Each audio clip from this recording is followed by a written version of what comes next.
Dear students, आज की जो वीडियो है वो पिछले वीडियो का ही कुछ भाग रह गया था कि इटली में जो पुनर्जागरण का जो विकास कैसे कैसे हुआ, उसमें जो विज्ञान हमारी हेडिंग थी उसके बारे में आज हम पढ़ेंगे।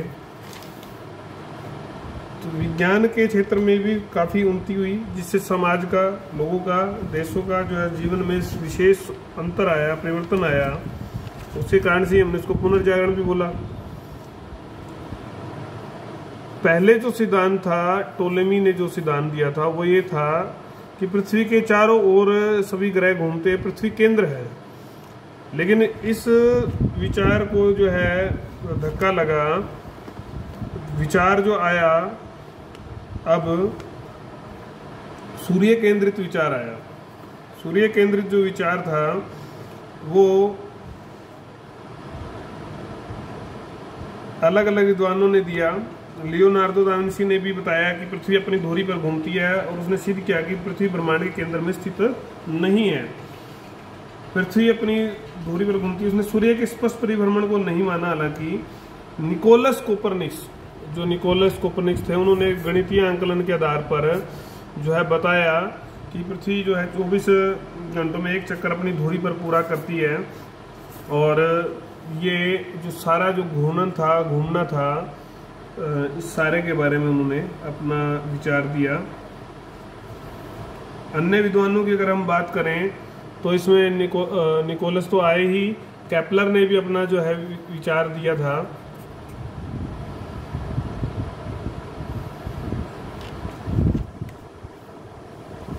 गैलीलियो की बात करें तो गैलीलियो से पहले किसी ने दूरबीन की जो है खोज की थी, उनका नाम था जोहान्स लिपर्से। लेकिन इनकी जो दूरबीन थी, जो गैलीलियो ने जिसका किया तो उसका खोज की, तो उसका जो आवर्धन था, जो उसका साइज था, जो उसकी देखने की जो शक्ति थी वो 3 गुना थी, जिसके कारण से हम बृहस्पति जैसे ग्रह को देख पाए, चंद्रमा को देख पाए, और ये भी देख पाए कि उस पर पर्वत है, समुद्र है। ये सब चीजें हम इस दूरबीन के माध्यम से ही देख पाए। चंद्रमा गोलाकार नहीं है, ये भी पता चला। गैलीलियो ने यह भी सिद्ध कर दिया कि आकाशगंगा हमारे सौर परिवार से स्वतंत्र खगोलीय पिंडों का एक समूह है। उसने अटल सितारों की लंबी दूरियों का भी पता जो है लगाया। ये विज्ञान में हम खगोल शास्त्र के बारे में पढ़ रहे थे। अब हम बात करेंगे भौतिक शास्त्र के बारे में। तो विंसी और आपके जो दूसरे जो भौतिक शास्त्री थे वो गैलीलियो थे। हालांकि इसके बारे में हमने खगोल में भी पढ़ा और चित्रकारी में भी हम विंसी के बारे में पढ़ के आए हैं। विंसी ने गतिकी के विषय में सिद्ध किया कि प्रत्येक भार सबसे छोटे मार्ग से होकर केंद्र की दिशा में गिरता है। ये इनका सिद्धांत था कि केंद्र की दिशा में गिरेगा प्रत्येक भार, छोटे मार्ग से होकर। सबसे छोटा मार्ग जो होगा,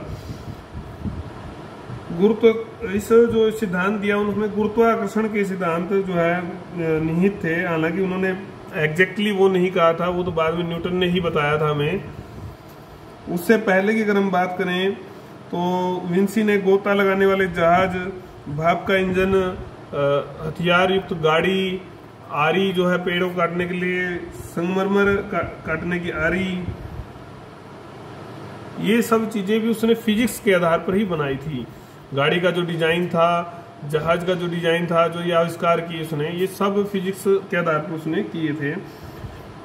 गैलीलियो ने गतिकी के बारे में क्या दिया कि उसने अस्वीकार कर दिया जो इसका सिद्धांत था। उसने कहा कि भिन्न भिन्न ऊंचाइयों से जो गिराई गई वस्तुएं हैं, जो नीचे गिराई गई हैं, वो उस गति दर से गिरेगी जो गिरने में लगने वाले समय के वर्गफल के साथ बढ़ जाता है।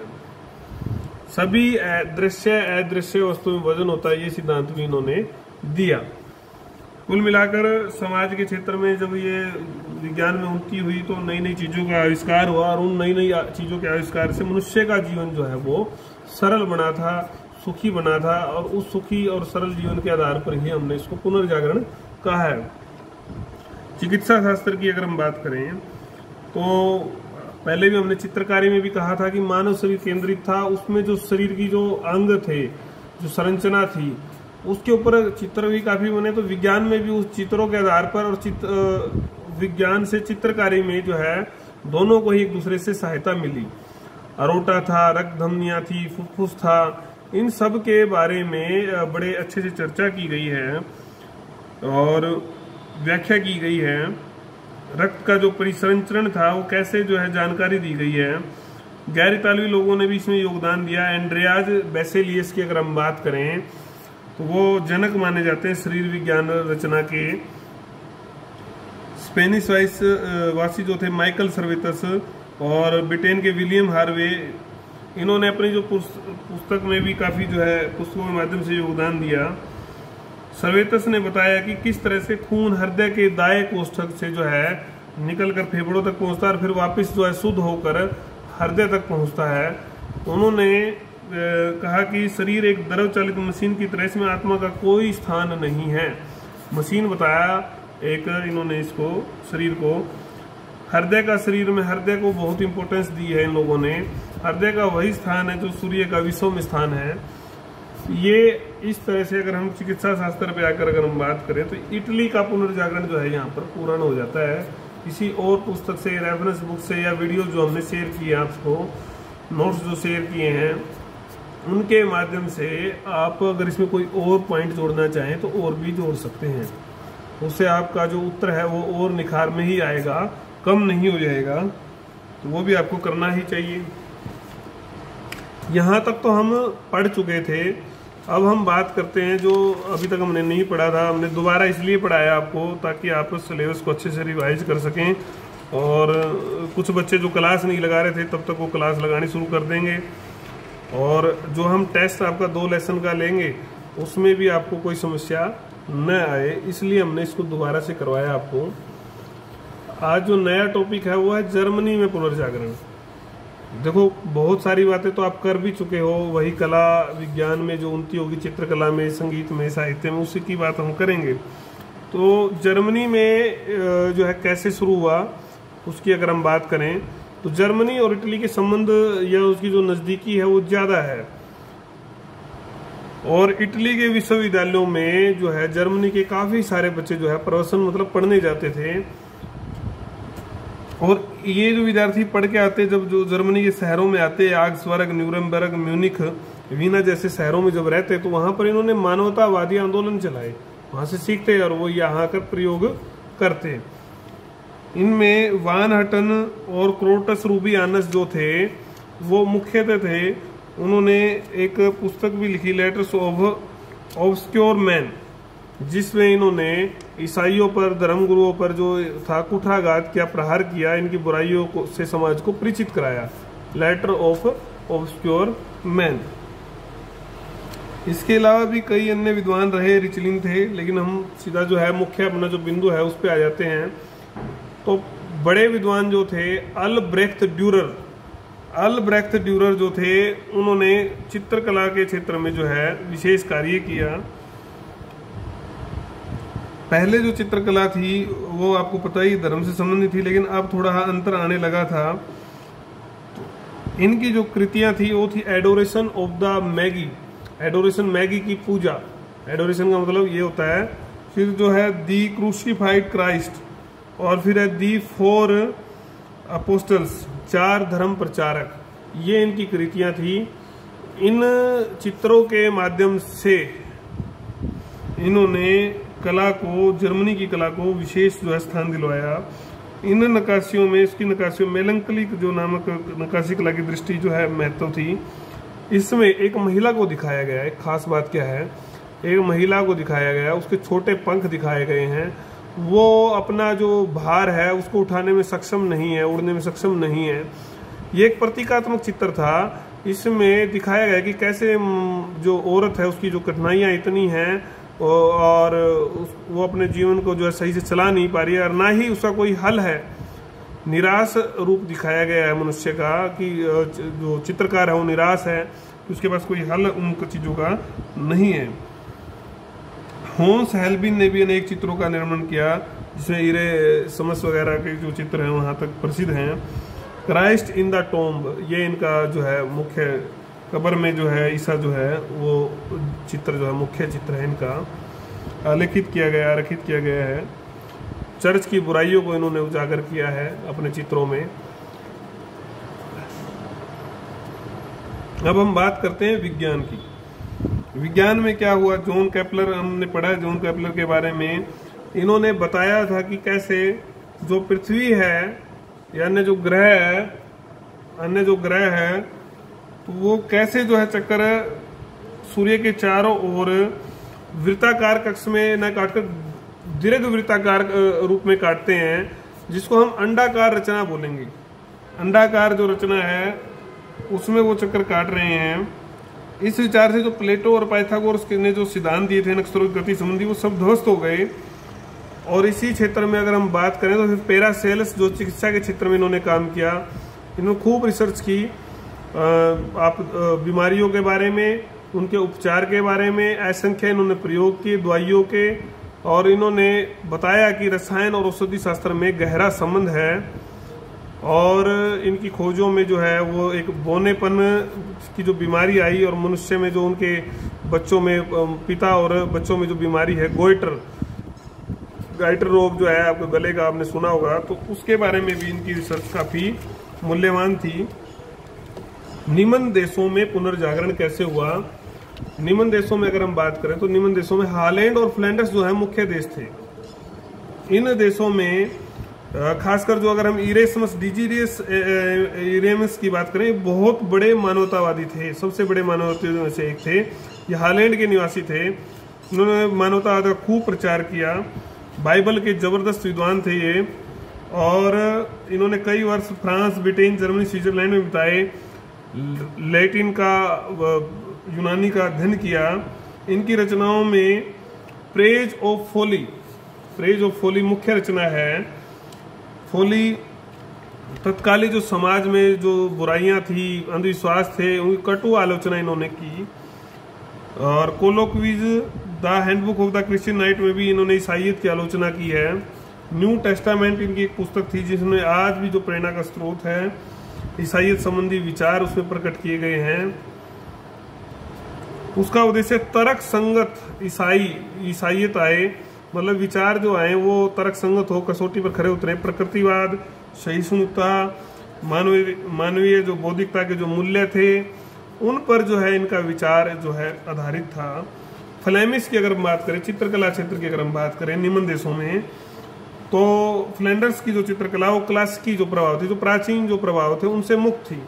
इस समय जो दबदबा था वहां पर व्यापारी जो समृद्धशाली वर्ग था, जिन्होंने संरक्षण भी दिया, जो संरक्षण देगा वो अपने हिसाब से चित्र भी बनवाएगा। तो इन चित्रों में जो चमकीले रंगों का प्रयोग किया गया, यथार्थवाद था इनके चित्रों में। जॉन वान आइकस, हंस मेमलिंग और वाइडेन प्रसिद्ध थे। समृद्धशाली समाज की उपज थी ये, विशेष रूप से मानवतावाद पर, साधारण जीवन पर जो है इसमें भी यथार्थवाद पर बल दिया गया। ऐसा करके ये हम इसको पढ़ सकते हैं। आप अपनी तरफ से पॉइंट्स ऐड करें, अन्य किताबों से पढ़े, रेफरेंस बुक से पढ़े, ये आपका काम है।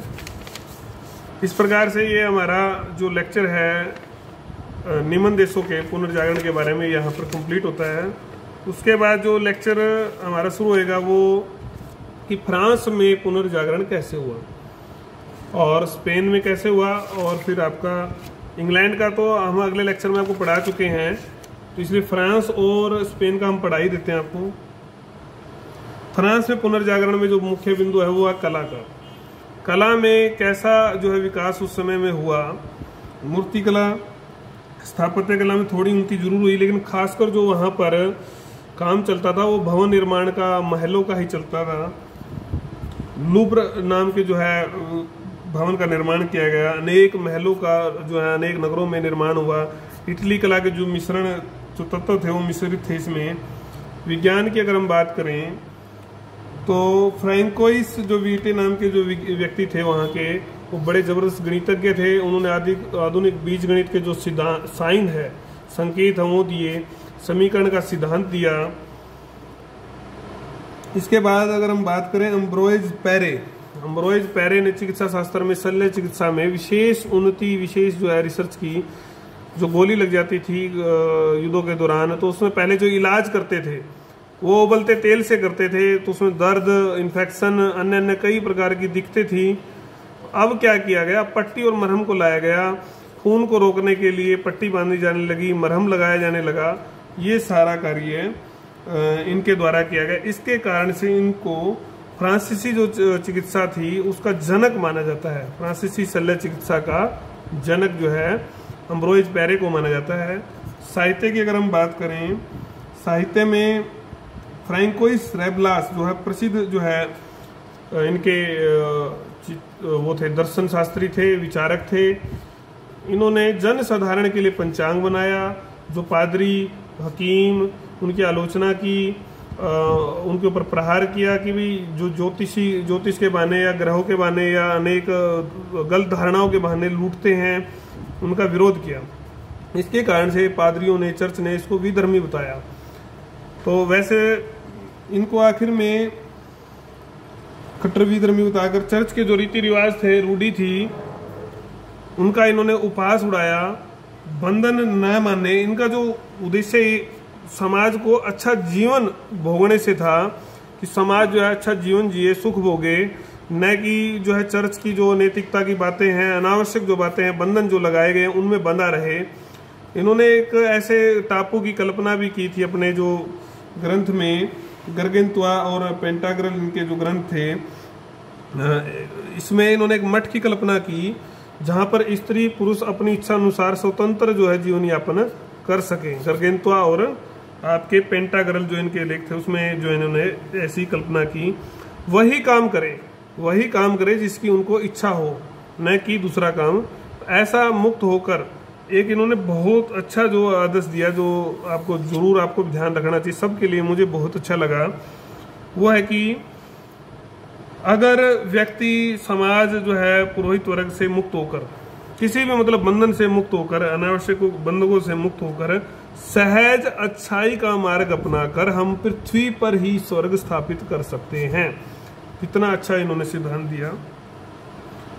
उसके बाद जो माइकल डी मोंटेन आते हैं, माइकल डी मोंटेन की अगर बात करें, इन्होंने मानवतावाद पर अनेक निबंध लिखे, सभी धर्म सिद्धांतों के बारे में इन्होंने बताया। इनका जो मतलब कुल मिलाकर हम निष्कर्ष की अगर बात करें तो संदेह था इनका, सब सिद्धांतों पर ये संदेह प्रकट कर देते थे, यही इनकी विचारधारा का सार था। विभिन्न प्रकार इनका मानना था कि जैसे विभिन्न प्रकार की पोशाक, रीति रिवाज, खान पान आए हैं तो वो रीति रिवाजों के कारण से आए। भी रीति रिवाज चले तो उसके कारण से पोशाकें आ गई। तो इसी तरह से ये कहते थे कि धर्म भी इसी तरह से आए हैं, जैसे जैसे जरूरत पड़ी उसी तरह से जो धर्म है, नैतिकता भी रिवाजों की उपज है। अदृश्य है ईश्वर, अज्ञेय है, जीवन को उत्तम तरीके से जीना चाहिए। कुल मिलाकर जो है इनकी भी विचारधारा फ्रैंकोइस रेबलास से जो है मेल खाती थी। सभी मानवीय संस्थाएं व्यर्थ हैं, हिंसा के खिलाफ थे, धर्म युद्धों के खिलाफ थे। ये जो कहा कि धर्म युद्ध जो हो रहे थे उस समय, इन्होंने कहा कि भाई धर्म युद्ध व्यर्थ हैं, एक संस्था अगर हम खत्म करके दूसरी अगर हम करेंगे उसका कोई लाभ नहीं है। ये हमने पढ़ा फ्रांस के बारे में, ये फ्रांस का बिंदु था। स्पेन की बात अगर हम करें, आखिरी जो इस लेक्चर का जो देश है, हम पुनर्जागरण की बात कर रहे हैं। इन सब देशों का मिलकर ही जो हमने वीडियो, जो छठी वीडियो हमारी बनेगी इसमें रिवीजन की, उसमें पुनर्जागरण का जो प्रभाव है सभी देशों का मिलाकर ही हम उसको संयुक्त रूप में लिख देंगे। कुछ बिंदु अलग से बनेंगे, उनको जोड़ देंगे तो हमारा प्रश्न जो है, उत्तर जो है वो पूरा हो जाएगा। चित्रकला की अगर हम बात करें, फ्लैंडर्स और इतालवी जो कला थी उससे प्रभावित थी। इसमें बोराक चित्रकला का जो है खोज हुई या विकास हुआ। चित्रकला में जो ईसाई और मुसलमानों के बीच जो द्वंद्व था, जो युद्ध था, उसके ऊपर जो है चित्र बनाए गए हैं। लुई द मोरेल की अगर हम बात करें, लुई द मोरेल जो है उन्होंने जो चित्र बनाए, सन की दरमांद, दुबले पतले, जो कहें कि हम उसकी चित्रकारी के विषय थे, जो त्रासदी के धार्मिक मनोव्यथा के प्रतीक थे। और उसके चित्रों में मैडोना क्रूसारोपण और मैटर डोलारस